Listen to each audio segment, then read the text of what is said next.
So this video is about the candle under the bushel. Here we have the candle. Hang on a second. There we go. That's the candle.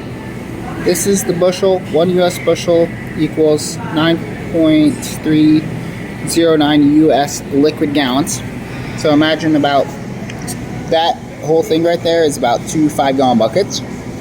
And this could be the apples or the fruit, whatever you want to keep from getting oxidized. In other words, whatever you want to keep from combining with this dioxygen molecule here, which is about 21% of the atmosphere.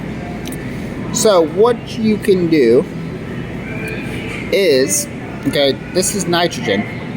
So most of the Earth's atmosphere are these three things: dinitrogen, 2 nitrogen atoms combined; dioxygen, 2 oxygen atoms combined; and the argon atom, which is all by itself. It's heavier than pure air. Okay, so let me move that so you can see. Heavier than pure air, about 1% of the atmosphere. Nitrogen's about 78%. So this doesn't react with anything, ever, as far as I know. This will react, but the thing about it is, hang on a second, it's relatively inert, so it's generally not going to react. This thing here is in the air, about 21%.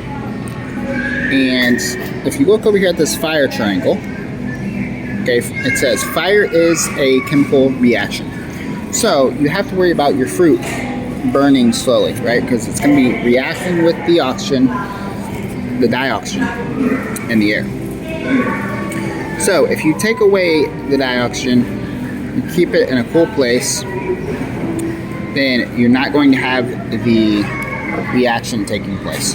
So what you can do is put the candle at the bottom of the bucket. This is a carbon wick, and a carbon. So the fuel is, carbon, essentially. So when it burns, you light it up before you put your fruit in there. Then you put your fruit in there. Then you put the lid on. The candle reacts with the oxygen in the air, replacing it with this carbon dioxide molecule, which is heavier than the air and is relatively inert, thus preserving your food for a longer period of time.